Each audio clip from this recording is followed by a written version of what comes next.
Hi, this is Steph with Belladonna Dyes, and today's project is going to be a hot pink spiral, and it's going to go into the playlist Dharma's Dye Swatches. First, you want to smooth out all your wrinkles and then decide where you want the center of your spiral to be.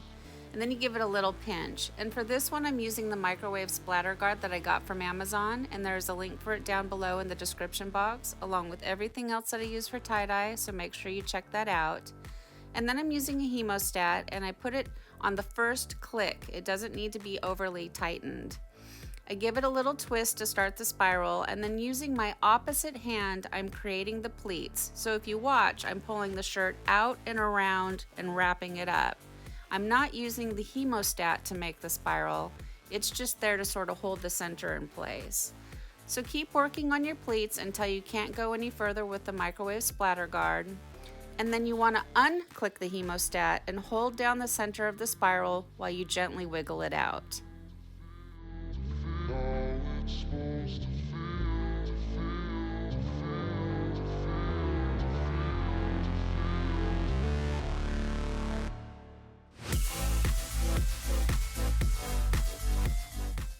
I like to secure my spirals using my favorite rubber bands.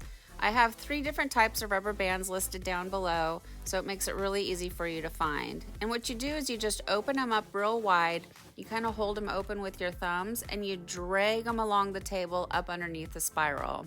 It takes a little practice, but after you do it a whole bunch of times, it gets really easy to do. And then once I have the rubber bands on it, I want to create a nice tight spiral.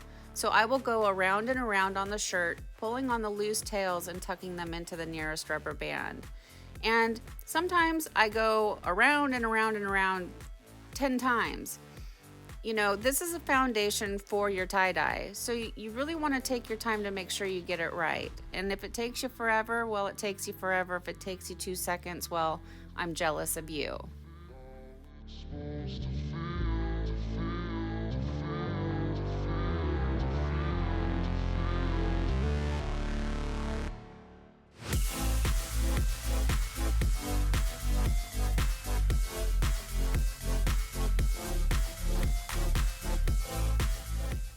And then sometimes you can work yourself into an issue. If you notice, my rubber bands are starting to get really wonky. Also, around the collar area where the tag is, it can be sometimes difficult because the fabric is folded over for the hem around the neck. And for this particular shirt, a lot of the fabric is landing right there. So you're watching me sort of have difficulty with that, and sometimes just adding an extra rubber band helps. You could have 20 rubber bands on your spiral. Whatever you got to do to get the job done, that's all that matters.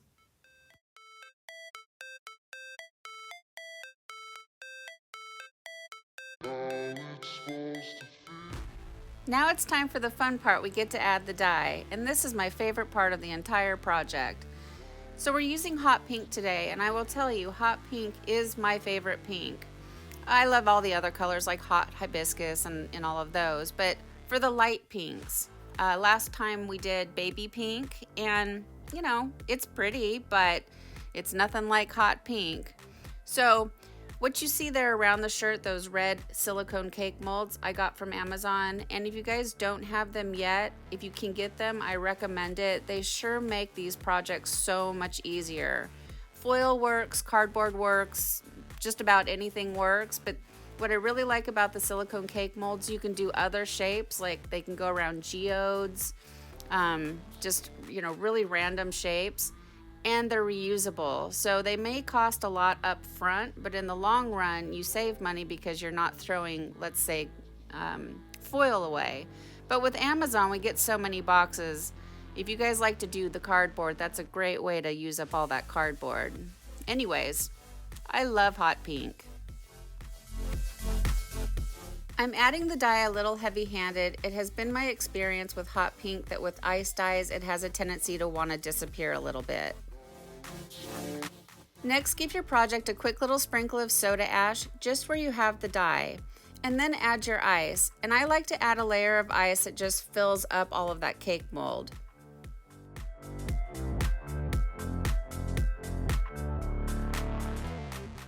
I came back and checked it after the ice melted, and We do have a little bit of saturation on the back, and you could stop right there. But since I'm making this for the swatch playlist, I wanted to add a little more dye just so we really have a lot of color on there. And this time I'm not adding as much dye to the back because, like I said, there is some saturation. And then you just repeat the process, add more soda ash and then add more ice.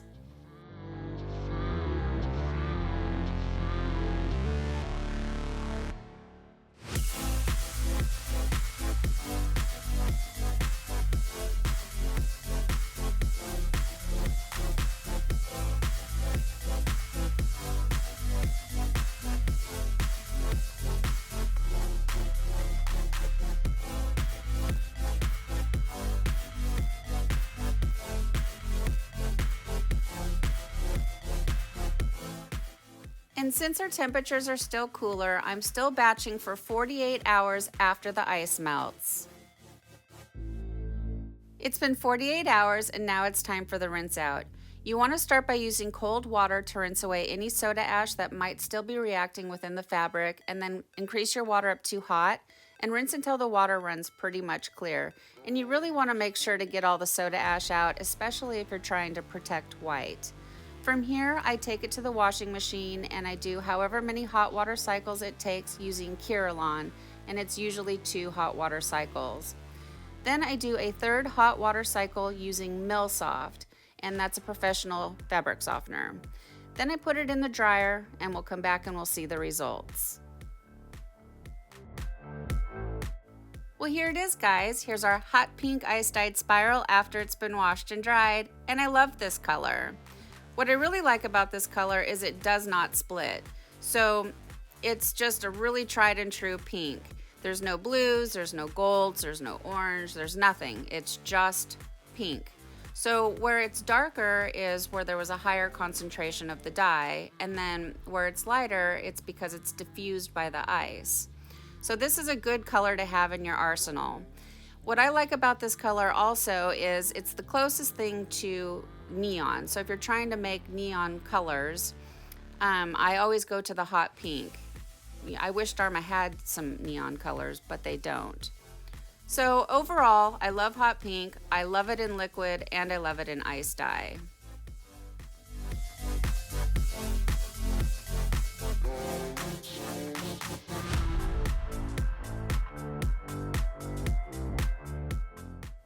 And right here is the liquid swatch against the ice dye. That way you're able to see what the color is capable of with both methods. So what do you guys think of hot pink? Please leave me some comments down below. Thank you so much for watching. Please subscribe to my channel, leave a thumbs up, and click the bell and set it to all. That way you get notified of future uploads. And remember, have fun tie-dyeing.